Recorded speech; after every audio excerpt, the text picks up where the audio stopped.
let them also confirm verbally if he is truly Mr. Calvin Kibet Kitur.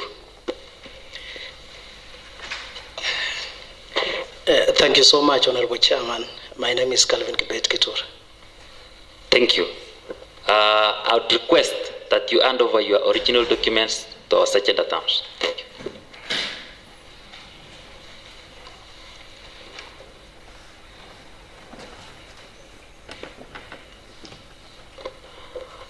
I want to request one of our clerk, who is Mr. Ken, to take us through oath process.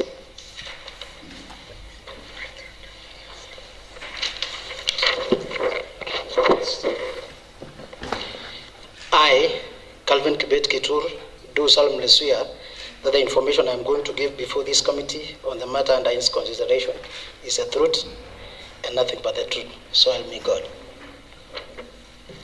Thank you to both nominee and Mr. Ken, our clerk.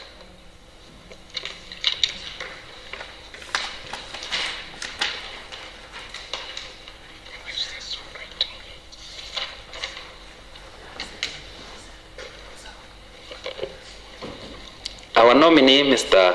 Calvin, kindly introduce yourself and outline your academic and professional qualification relevant to the positions of Chief Executive Officer of the Bomet County Public Service Board. Proceed. Okay, thank you, Honorable Chairman. As I already stated, my name is Calvin Kibet Kitur. I come from Bomet Central Sub-County, Chisayan Ward, specifically Kamakusu Sub-Location. I was born in the year 1986. I had attended Kamakusu Primary School. I then proceeded to Tenwek High School and later on proceeded to the University of Nairobi to pursue a degree in law. I'm also currently pursuing a master's degree in law in the same institution. And between my completion of Form 4 in the year 2004 and my joining of the University of Nairobi in 2008, I in between attended a program called KENSAP, where I wanted to seek for a sponsorship to study in the United States of America. So I then undertook the program where I sat for SAT, that is Scholastic Aptitude Test 1 and 2, and TOEFL, that is Test of English as Foreign Language. So you might wonder, because initially, when during our time, we had to complete 2 years before you join university. But then from my resume and even my academic certificates, you will note that I actually took 4 years to join. So it was because of that intervening program, which eventually, of course, I got a partial scholarship and decided not to take it. That's why I went back to University of Nairobi. So professionally, I'm an advocate of the High Court, a certified public secretary in good standing, and that is what is relevant to the position that I applied for, that is the CEO of the County Public Service Board. I have worked extensively in this county assembly. I started as a legal clerk. I then proceeded to being a principal legal counsel, and then currently I'm serving as assistant director in charge of procedural services.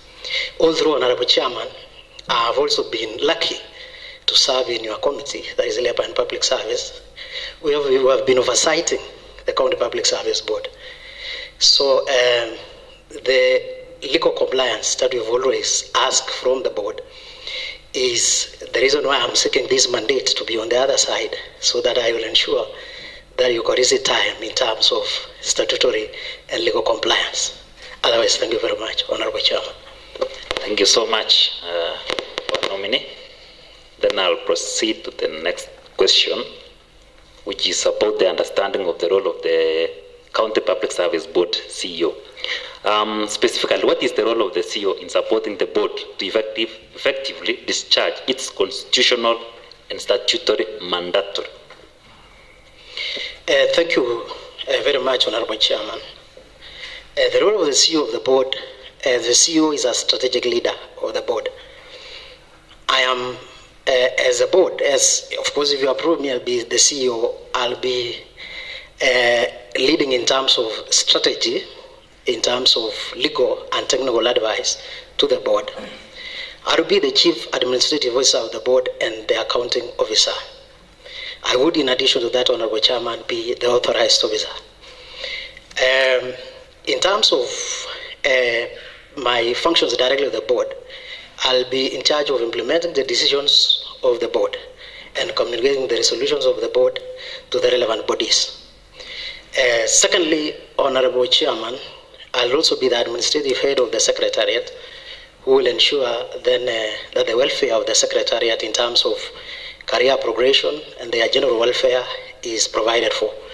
I'll also provide a link, being an authorized officer, between the county executive, the county assembly, and the board, and even the outside bodies.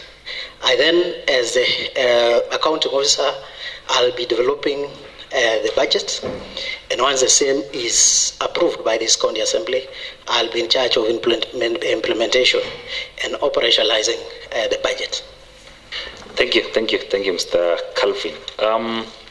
On the side of human resource management and service delivery, Bomet County has faced challenges in recruitment, promotion, and staff rationalization. What measures would you put in place to achieve recruitment? Proceed. Thank you, Honorable Chairman. In terms of recruitment, as a board, we have documents in place that would guide the board in delivering on its mandate under Section 59 of the County Governments Act. And in terms of recruitment, Honorable Chairman, Article 232 of the Constitution provides for the basis of recruitment. And in that article, Honorable Chairman, it specifically provides that the basis for recruitment would be fair competition and merit. So fair competition and merit is the baseline in terms of recruitment. So when you set job descriptions, when you set, you give out the score sheets, there should be uniform standards that should be applied across the board. And while doing recruitment, Honorable Chairman, the board is supposed to document every stage that you take for purpose of auditability and also accountability. Because when things are in black and white, they are the way they are. So, Honorable Chairman, in terms of promotions to be effected, of course, merit-based promotions will be done if there are human resource policies and procedures manuals which are in place to guide the board in doing so. And those human resource policies and procedures manuals have to be uniform. Of course, there is usually, because I come from this county, there have been complaints that maybe some sections of staff have been sidelined in terms of promotions. But when you have uniform standards, career progression guidelines, approved staff establishment, and other human resource policies, Honorable Chairman, then that merit-based issue of recruitment and promotions would be in place. Thank you, our nominee. I'll proceed to my colleagues, the honorable members, to also take part and parcel of this program, or this session, or this vetting, asking questions, and I'll point out particularly our Vice Chair, Honorable Olivia. Proceed. Thank you. Okay, thank you, Chair. To our nominee, Calvin Kitur, my question is on the relationship with the stakeholders. How could you manage the working relationship between the County Public Service Board, the Governor, the County Executive, the County Assembly, and the Public Service Commission?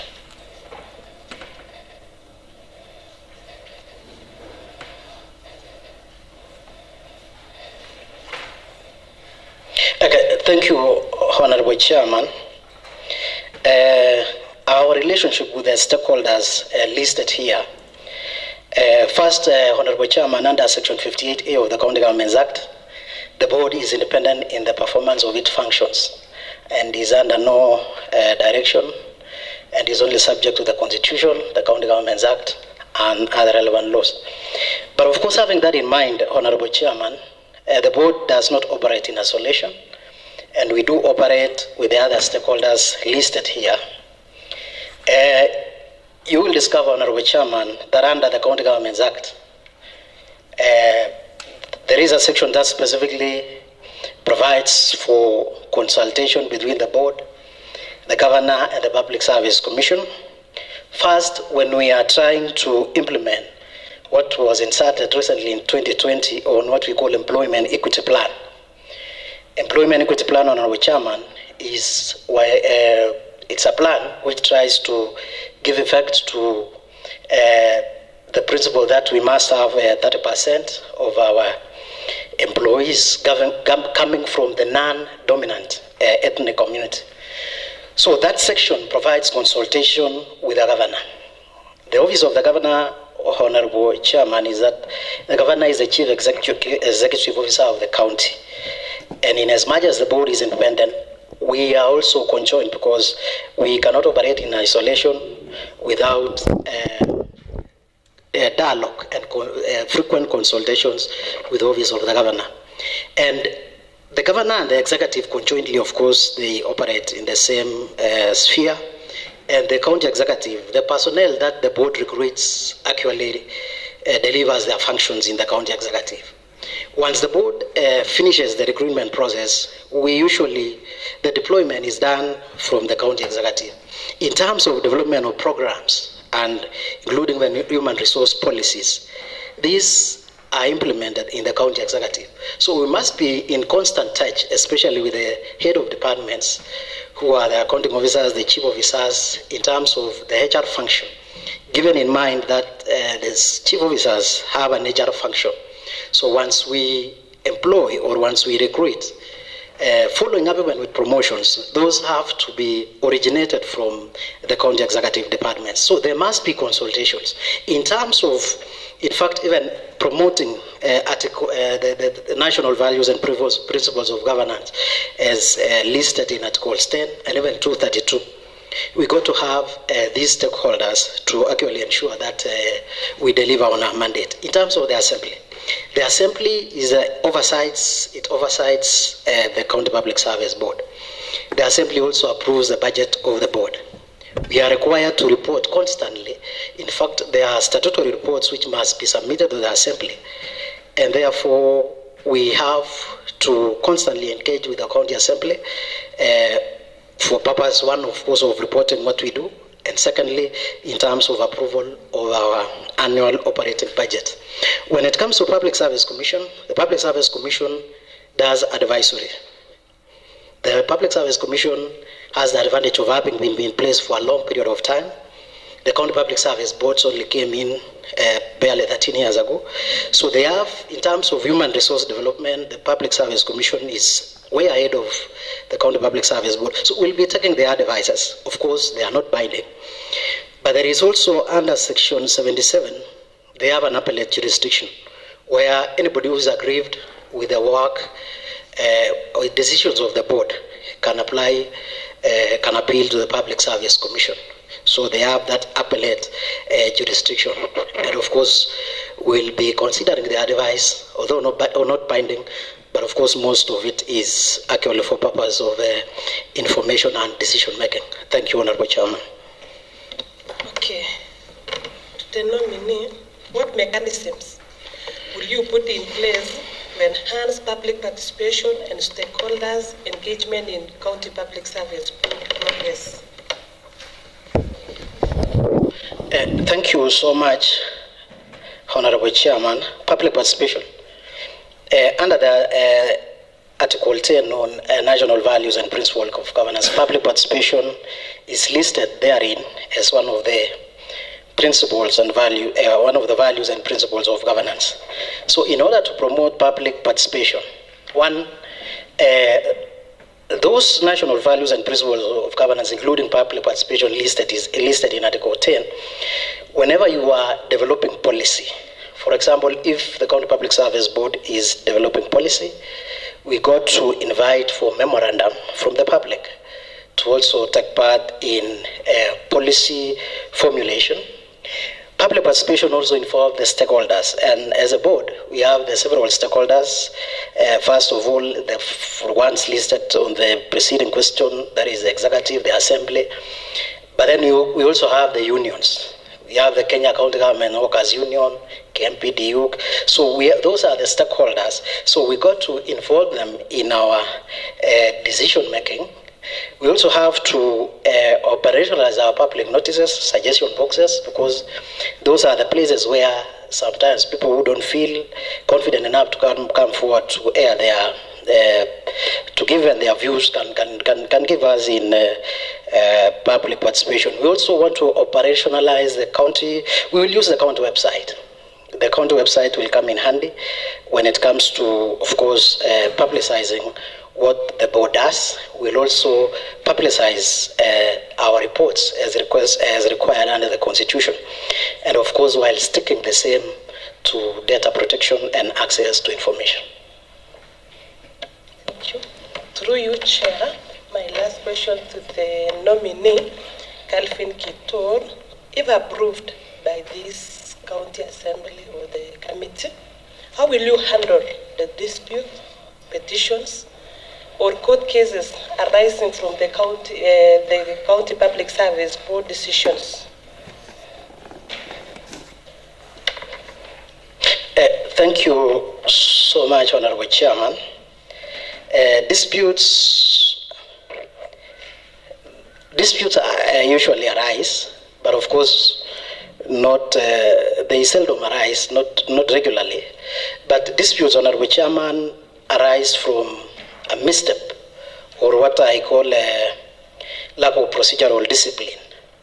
Because when you know what you're doing, when you do it fairly as provided for under the law, then everybody, well, if you practice fairness and equity and equality, then disputes do not. But when they arise, Honorable Chairman, we are going to handle disputes first internally, because we'll have a complaint desk where, of course, if you have, of course, dispute usually arise from misunderstanding. So we'll first, of course, apply our internal mechanism to arrest disputes when and if they arise. And if they arise, Honorable Chairman, we are also going to employ other mechanisms like alternative dispute resolution mechanisms, which is actually promoted under Article 59 of the Constitution. So ADR is, of course, the way to go, because it's easier, it's a win-win, and of course the attendant cost is not like litigation. So petitions, when they come to the board, we are going to handle these petitions expeditiously. Of course, look at the content. If, of course, it's within the mandate of the board to actually give the prayers under the petition, we'll handle them efficiently and timely. Court cases, Honorable Chairman, will try, arising from HR decisions of the board, we'll try to avoid court cases, because litigation is expensive, and therefore if and when they arise, because of course there are those which are inevitable, court cases, those which are adverse, of course not always that we will lose the court cases, but those which are adverse as to the functionality of the board, we are going to implement court decisions, because court judgments and decisions are binding. Thank you, Honorable Chairman. We'll proceed to the next honorable member, who is Honorable Felod. Can you proceed, Honorable Member? Thank you, Chair. To the nominee, Bomet County is moving towards e-governance. How would you support digitalization of human resource records and recruitment processes? Thank you, Honorable Chairman. E-governance and e-government generally is where the country and the county is moving.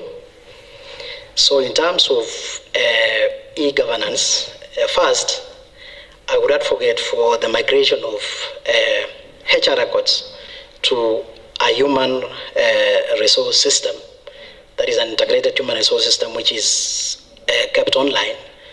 So That first, of course, is migrating the records for purpose for ease of tracking. So I would advocate for the migration of HR records to this integrated human resource system. Secondly, also, like what happened before, I think it was in August, we'd make our recruitments to be online, because I remember there was a time with the board actually called for applications through their online system. So application and even shortlisting processes can be done online for purpose of for ease of audit and also for tracking purposes. So I would then also advocate for that.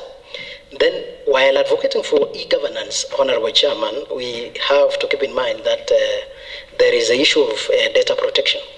So there is, of course, e-governance comes with its challenges, but then we will ensure that there are safeguards to protect personal data that is stored electronically. So I would also advocate for issues. We'll also be using our county website also to actually advertise for positions. And when and if the county, there is currently a bill in the Senate on Office of the County printer bill. It was passed by the Senate, is currently in the National Assembly. And when the bill comes into fruition, we'll be using the County Gazette, of course, also to provide for most of our processes. I would also advocate for online performance appraisal systems, which of course cannot be easily manipulated, or it could be objective and rather than being subjective. Thank you, Honorable Chairman. Secondly, if this committee approves your appointment as the CEO of the County Public Service Board, what vision do you have for the board? Thank you, Honorable Chairman. My vision of the board is to have a professional, independent, and law-abiding board. I also want to leave a highly professional and highly motivated county workforce, which are efficient and reliable, and of course highly motivated. That is my vision for the board. I have a professional board and independent one. Okay, great. Where do you see County Public Service Board and County Public Service in Bomet at the end of your term? Thank you, Honorable Chairman. With my vision in mind, I would want to have a digitized human resource where, of course, everything is online. I would also want to, at the end of our time, based on the fact that we want to stick to the law in terms of our procedural and administrative actions, I would want to have very less litigation arising from human resource decision. I would also want to leave a highly motivated staff and a staff that would be efficient, effective, and provide services timely to the residents of Bomet. Thank you. Thank you, Chair. Thank you, our nominee. We'll proceed to the next honorable member, who is the Honorable Chichir, to proceed with the next questions. Thank you. Thank you so much, Honorable Chair. Calvin reliably informed that you've served here for quite a length of time. You are well aware that at the inception of the evolution, several county structures and offices were not existent. And thus, the office of the county secretary and the public service were left with no option but to do functions meant for other statutory bodies like the County Public Service Board. Now that it has become a duty, the same office is yet to agree to relinquish the functions meant for the County Public Service Board. You find them that at times they hire, they promote, which is not their function. Now that should this assembly approve your nomination to become the Chief Executive Officer, how will you ensure complete transfer of statutory functions that belong to the board to be exercised by the board and not the office of the county secretary? What will be your strategy? Okay, thank you so much, Honorable Chairman. As narrated by Honorable Kipchirchir, initially during inception of this county, of course, there was a mishap, and there was what I call usurpation of powers of other statutory bodies. And I don't know whether by design or, but then, Honorable Chairman, I think the board has to really stamp its authority in terms of its functions, because the functions of the board under Section 59 of the County Governments Act are in black and white. It will be interesting for this committee to even know that the board has been given all powers for recruitment, including those of casuals and even staff of what we call joint ventures, and even regulation of interns. So practically all the human resource functions are supposed to be within the board. But then the board, Honorable Chairman, has been given power to do what we call to take corrective action. The board has been given power to rectify, to revoke decisions which were earlier made, to even prescribe disciplinary action, or even to, of course, under delegation, if there was a function which was not done correctly as per the instrument of delegation, the board has power to actually take up. The responsibility of the board, of course, is to do with your HR function. So, Honorable Chairman, if approved, then we'll have a roadmap with the board on how we are going to take corrective action. And of course, to clearly demarcate and maybe to do public and to do civic education on the roles of the board. Because if you make a decision which was not within your power, and the board has been given those, of course, the decision is null and void, ab initio in law.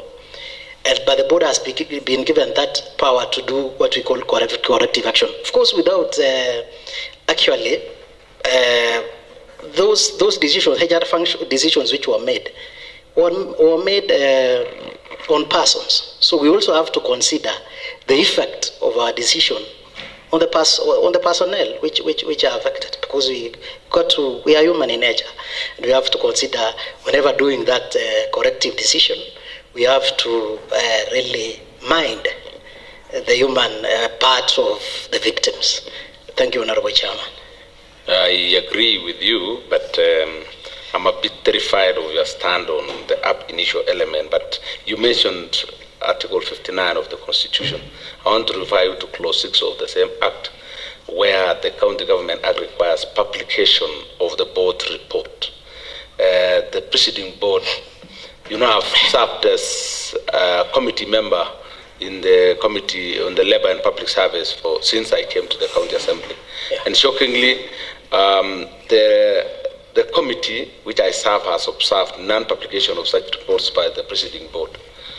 And therefore, what corrective actions will you take as the CEO to ensure compliance with access to information laws? Thank you, Honorable Chairman. Publication, I think, of course, publication is making something public, and the only avenue which will be deemed to have publicized a document or information is when you put it in the Gazette. So it could be, I don't know whether the preceding board understood what was meant by publication, but of course my understanding is that if you put something in the Kenya Gazette or the County Gazette, when it becomes, if that office of the County Printer Bill is passed by National Assembly, if you publish something in the two gazettes, you will have been deemed to have publicized. But then we are also going to use our county websites to ensure that our reports are present in the county website. Of course, also mindful of the kind of information that the public is supposed to consume, because there are those there is kind of information, of course, that is protected under the data protection, but that which is meant for the public, we are going to make it available. And maybe then to also guide on that, Honorable Chairman, we'll have our internal calendar for tracking purposes, so that if and when we know that this report is due, for example, those annual reports which are delivered to the Assembly in December, then the law requires that immediately 7 days after you actually deliver it to the Assembly, you must publicize.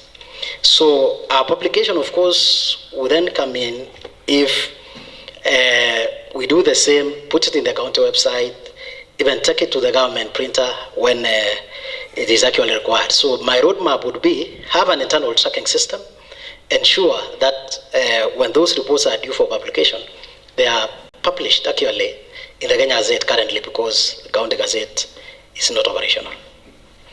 Thank you so much. We have dwelled so much on matters future. That is, if you are approved. Now that you are a resident of Bomet and you are aware of the occurrences of the near past, the office that you are about to inherit is a going concern office. And there are pending cases that requires attention of your stature. Now, you were appointed by the Chief Justice as a notary public, isn't it? You are aware of the court cases that was filed by the Kenya County Government Workers Union versus the County Government of Bomet and the County Public Service Board, whose judgment was delivered on February 29, 2024. I don't know whether you read through it on the Employment and Labor Relations Court, where the court found that the Public Service Board unlawfully and of course procedurally varied the terms of employment of long-serving employees in violation of Article 41, 47 and 50 of the Constitution. And it's good because you know that is the Bill of Rights. And the Bill of Rights, according to the BPI ruling, forms the basic structure. You know you cannot negotiate the terms of the Bill of Rights. Now, the board has been found guilty of violation of that, which of course they went to the appellate court and tried to appeal the ruling, which was also quashed by the Court of Appeal in Nakuru. Now, if you are approved, what specific administrative or legal actions will you put in place to ensure full compliance with this and other court decisions? Of course, to cushion the county government of money, legal fees and litigation. And at the same time, the courts rule that the county government should reinstate them within the law. Now that you are a notary public, you're given the mandate by the Chief Justice to verify signatures and to authenticate documents, while doing the same without prejudice to the court ruling. How will you do it to make sure that as you migrate these people back to the payroll, you are not migrating people who used fake documents to enter into the public service? It's a tricky question, but you need to tell us how to do it, because that's a fact. It has to be done. Thank you, Honorable Chairman. Indeed, this case, of course, first was lost by the county versus the Kenya County Government Workers Union. On appeal, of course, also the appeal was thrown out. And the issue was unlawful and unprocedural variation of, I think that is variation of contracts. But then, now, that is the law as it is. So, as by that judgment, the county government of Bomet is guilty as was charged. So therefore, we have to have a roadmap on how to comply with the decision of the court, because as I stated earlier, court decisions are binding. Honorable Chairman, this is a but of course, without now, the court did not say. What one funny thing with this, not even one funny thing, it's the court's mandate to actually pronounce itself, but what it will not tell you is the how. So the how is then within the county government of Bomet. It is within the board, county executive, the county assembly, on the how. And those are the questions which the honorable member has asked me on the administrative legal, that is how on to comply. So first, Honorable Chairman, the courts has not gagged us from doing what was supposed to be done initially. Because if those recruitments were procedurally done, because I believe that is what, because the court was unequivocal in terms of saying it wasn't procedurally done. If they had been procedurally done, there are parameters which they are supposed to go through, starting from the recruitment process, of course, advertisement, looking at the qualifications, and all through. But then there is a section, I think section 67 of County Governments Act, Honorable Chairman, which actually says when and how you're supposed to be engaged by the county public service. And it specifically says that there is no assignment or appointment that is done by the county public service which is not evidence in writing. And if there is any, it is invalid. So going back to the compliance, or now we are going to comply. Of course, we look at the parties. Of course, there are parties which are there in line with fair administrative action, because there are two competing public interest factors here. One, unemployment, which we know, of course, there is serious unemployment in the country as a whole. And secondly, safeguarding also the public funds. By doing what? By recruiting people who actually qualify for those positions which they are holding. So to balance the two, Honorable Chairman, it will require a multi-sectoral, as I told you, give, for example, hypothetically, if all the employees, let's say hypothetically they qualify, then there will be a budgetary implication. We need to have a budget, and of course budget approval is done by the county assembly. Budget formulation is done by the executive. There are issues which are provided, there are parameters provided for under Public Finance Management Act, issues to do with the ceiling of the P. We are well conversant that the P has been kept at 35%. Of course, getting from the latest audit reports, we are way past the 35%. So there are a lot of issues to be balanced, Honorable Chairman. And then what could be the net effect of doing, of course, complying with the law forthwith, instead of, let's say, phased compliance, because the court has not charged us from complying it in phases, that we can comply it in phases, of course, while also maintaining other things which are provided by the law, keeping in mind that we should have 35% PE, keeping in mind we should have that 30% development vote. So balancing those things, and also keeping in mind the interests of the affected employees, as I said, we empathize with them. We empathize because these are the people also who come from our county. And we are going to look at those, at the parties on case-by-case basis, of course without compromising the job qualifications and descriptions that are provided for under our human resource manuals. Thank you, Honorable Chairman. Honorable Chair, I appreciate the fact that the nominee is well aware of the challenges associated with the office he's being appointed to take, because he is supposed to balance between empathy, the law, and of course the general public feeling and comply with it. I also want to applaud you for saying that to avoid litigation and exposing the county government to unnecessary court cases, which happened. If you look at the financial report of the 31st December 2024, you will find out that the county lost millions of money on litigations, on iniquities. I don't want to believe it's iniquities, or it should be shortcomings or the repercussions of mediocre decisions made by the board, because you see fees amounting to more than 6 million, 7 million, which were unnecessarily lost. And because you've said you're going to ensure that things are done the right way to avoid this, then I would really want to see it happen, because every other time, the other time I saw some lawyer writing to the county government that they were going to file an advocate client bill of costs because the county government has delayed in paying them for matters, public service board again.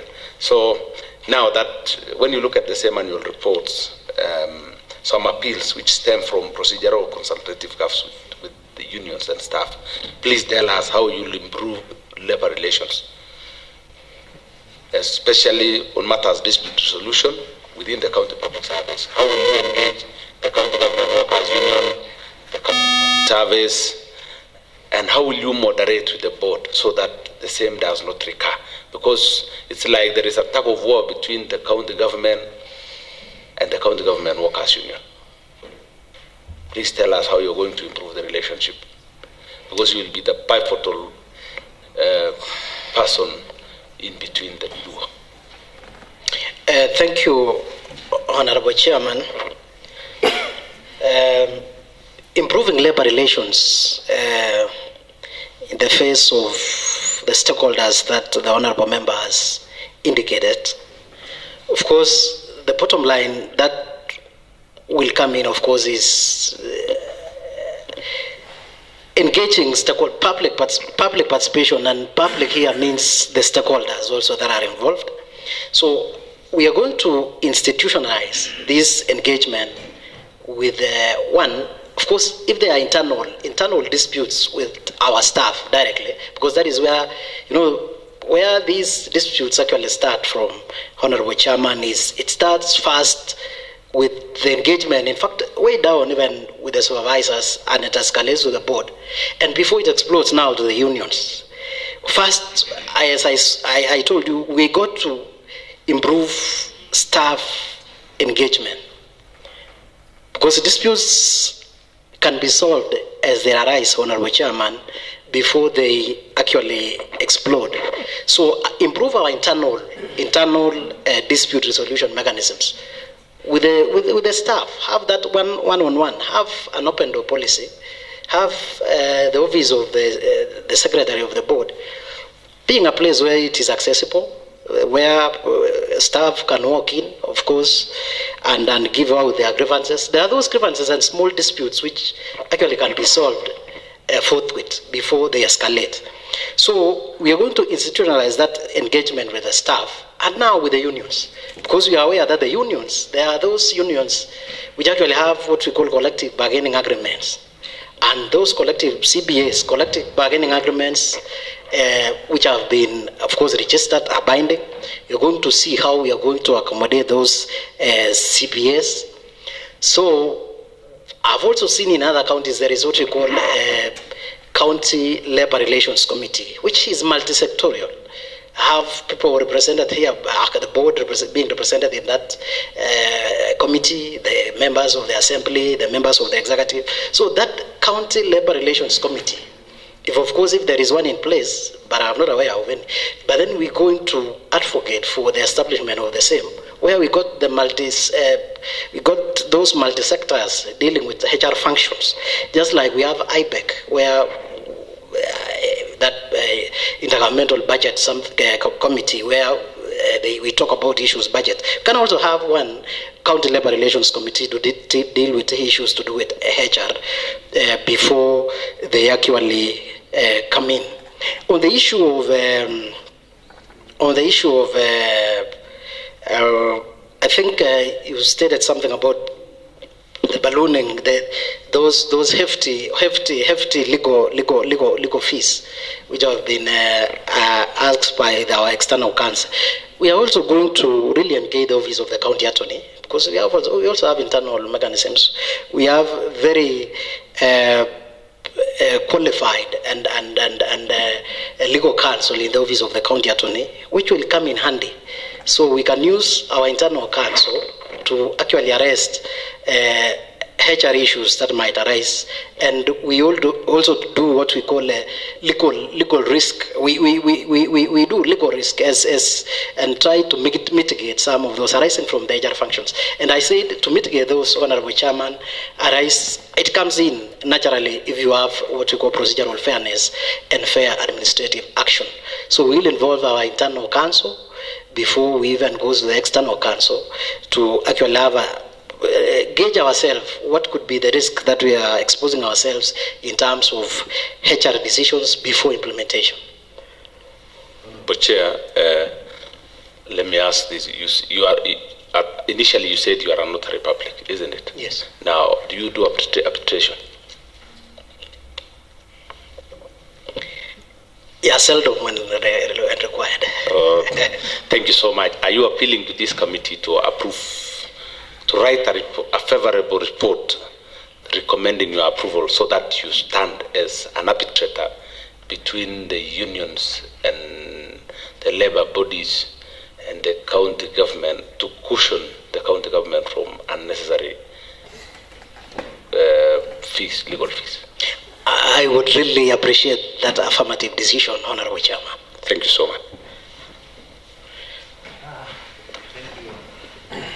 Thank you, nominee, and my colleagues, honorable members.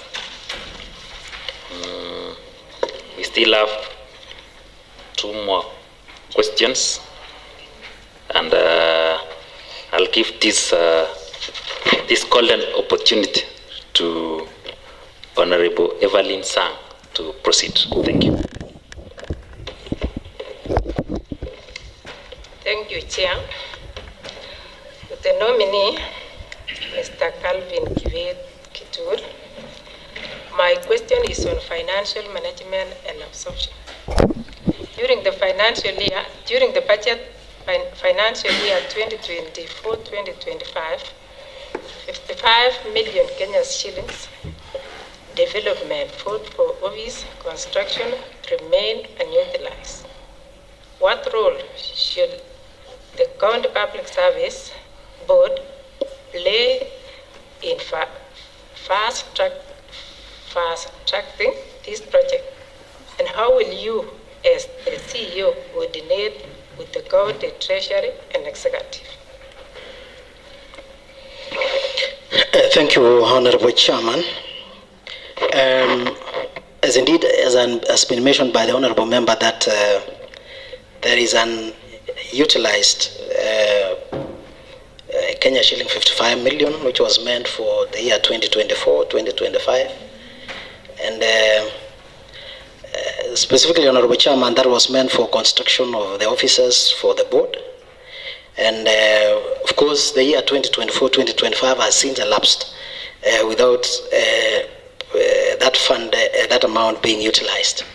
So to really jumpstart, because now it seems to really jumpstart that amount, Honorable Chairman, first, of course, I would ensure that this project is captured in our planning documents, the annual development plan, county fiscal strategy paper, and of course the same is captured in, I would ensure that it is also captured, not actually ensuring, but of course we would request the Assembly to approve the same budget maybe in the upcoming years, could be the next financial year.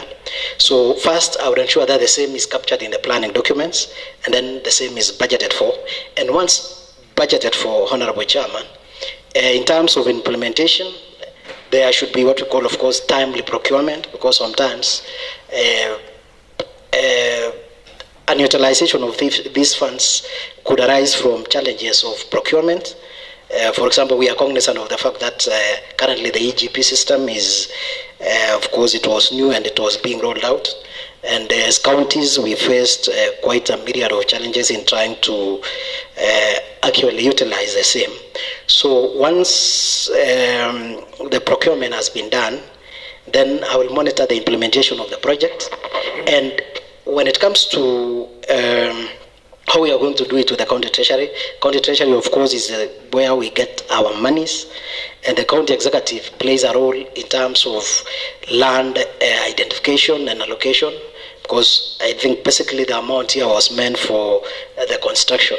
So keeping in mind also that some of the procurement roles are being domiciled in the county treasury, we'd work hand in hand with the county treasury, but of course being the accounting officer of the same, I would monitor the implementation to ensure that it is being done within the approved budget. Thank you, Honorable Chairman. Thank you, our nominee. I'll request Honorable Evelyn Mibe to proceed with almost the last question. Thank you, Honorable Chair. My question to nominee Calvin Kitur is on digital governance and transparency. While deliberating on the County Public Service Board annual report for the period ending 31st December 2024, the committee noted failure to publish reports on website and limited automation of the HR system. What is your roadmap for digitization of recruitment, records, management, and performance appraisal in Bomet County? Okay, thank you, Honorable Chairman. Digital governance, I think, are more or less the same as the e-governance. So I'll still do the same because first, Honorable Chairman, I would advocate for, as I stated initially, that I would advocate for the migration of HR records to be an electronic system. I would also then advocate for online performance appraisal system, and of course, the online performance appraisal system would of course improve, would of course remove the subjectivity that usually accompanies performance appraisals. I would also then, in terms of publication of reports, Honorable Chairman, as I indicated, when we'll have our county gazette up and running, we'd ensure that we use our county printer to actually publish our reports.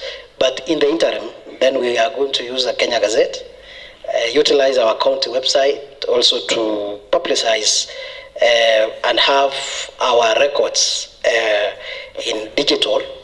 I would also borrow largely from what we have here in the Assembly under the Department of Library and Research on what we call e-repository, that is having our documents in an e-repository system, so that whenever any county resident requires the same, they'll be readily available in our e-repository. I think that will be my roadmap, Honorable Chairman, in trying to conform to the digital governance. Thank you. Our nominee is Mr. Calvin. We wouldn't want to leave out the online community who have been watching us live. They are part and parcel of this session. And there is a question that someone goes by the Facebook account, Star NGChat. This question you might have answered, but it's good, let them hear that we are also watching them or reading their comments. And the question goes this way: how would you advise the board and the county executive on staffing levels and remuneration to avoid wage bill escalation while maintaining service delivery?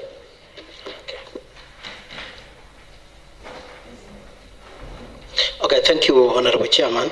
As you already indicated that I had alluded to this question previously on the issue of wage bill. And as I had stated, Honorable Chairman, under the Public Finance Management Act and the attendant regulations, the county wage bill or the PE generally is not supposed to surpass 35% of the total budget. So in advising the board and the executive generally, my position would be, because I'm in charge of statutory and corporate statutory, of course, compliance. Our advice my advice to the board and the executive would be to stick actually to the 35%. And the 35%, Honorable Chairman, is not cast in stone. It's actually dependent on the total revenue that we got.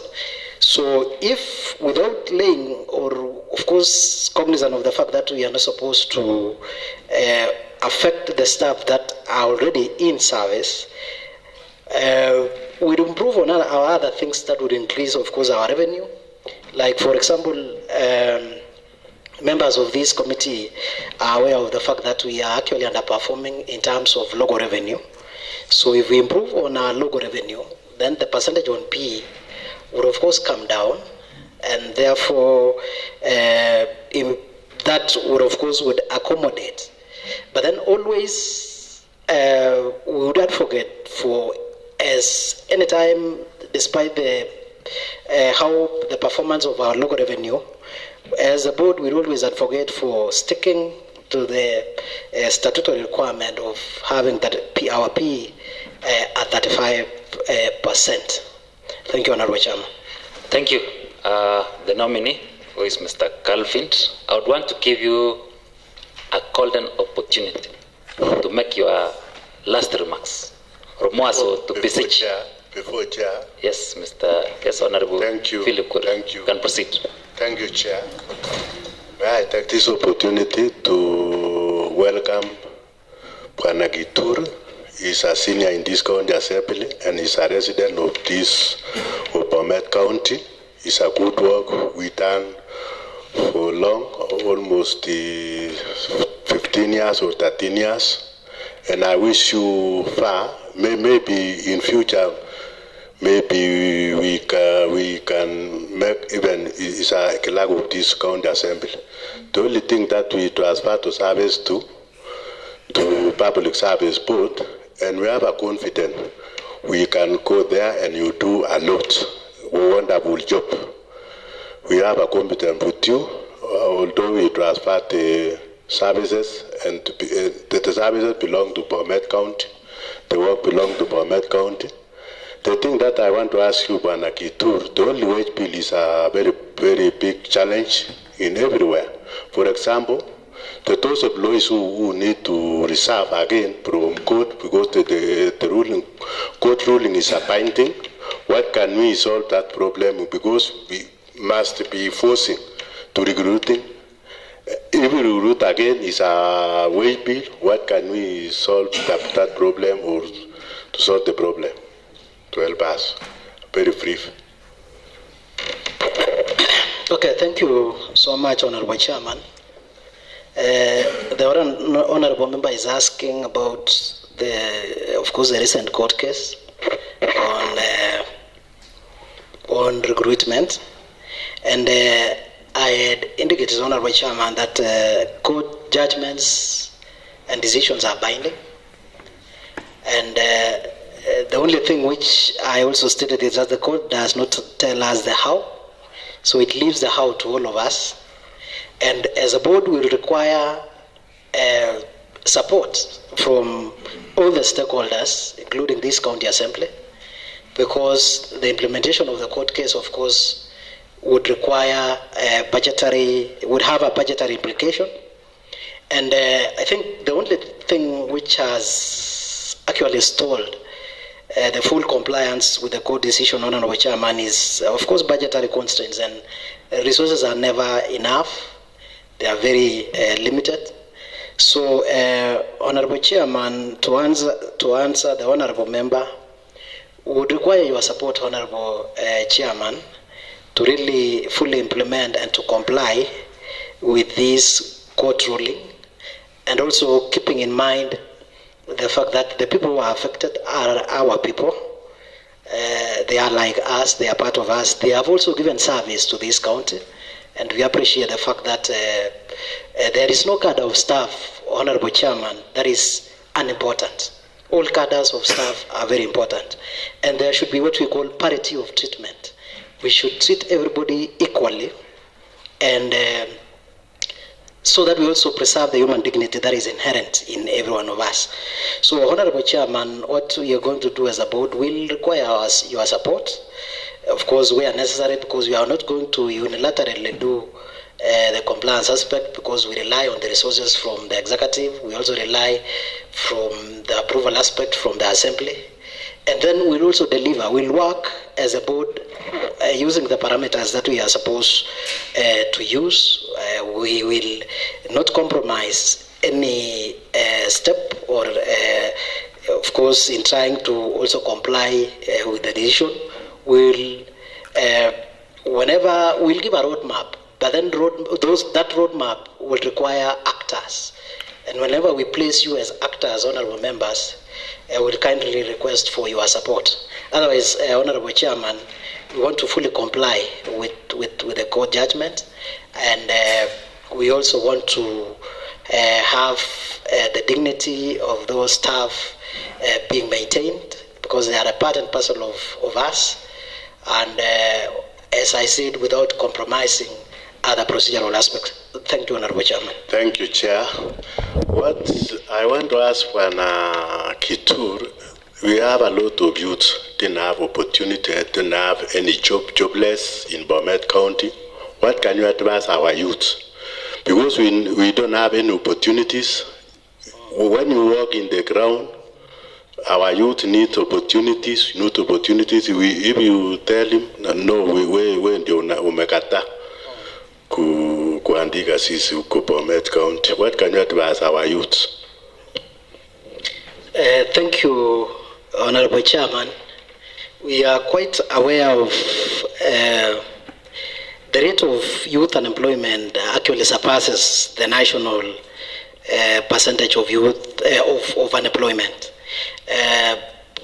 The national percentage of youth unemployment, if I'm not wrong, actually is around 5.6%, and this is based on people who are actively looking for jobs. It's not based on people who are unemployed. So it's based on people who are actively looking for employment, but they are not getting. But then when it comes to the youth, Honorable Chairman, they are around 11%. That means there are several youth who are looking for employment without getting the opportunity to have the same. So, Honorable Chairman, the board is allowed to have affirmative action programs to actually ensure that the marginalized persons with disabilities, the youth, are actually factored in employment.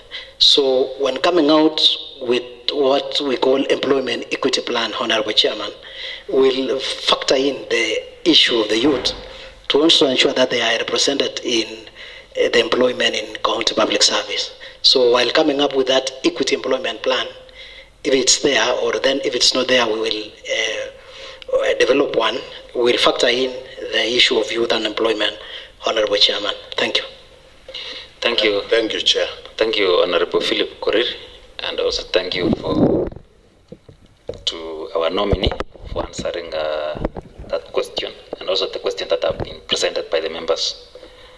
It was only that I was interrupted by Honorable Philip Korir, but I wanted to give you that chance. You make your last remarks or your last prayers.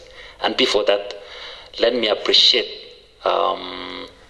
your colleagues who are just behind you. They are at the public gallery. As the saying goes, you'll clap for someone else until your time comes. They have really watched the session. It's just about solidarity. Let me thank them and tell them that may God bless them. So make your last remarks or your last prayers to the committee. Thank you. Thank you, Honorable Chairman. My appeal, of course, to the committee is to have an affirmative report based on what I've delivered before you. And I want to give you an assurance.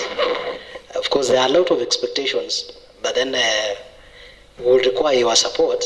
We will require all the stakeholder support so that the board can fully deliver on its own mandate.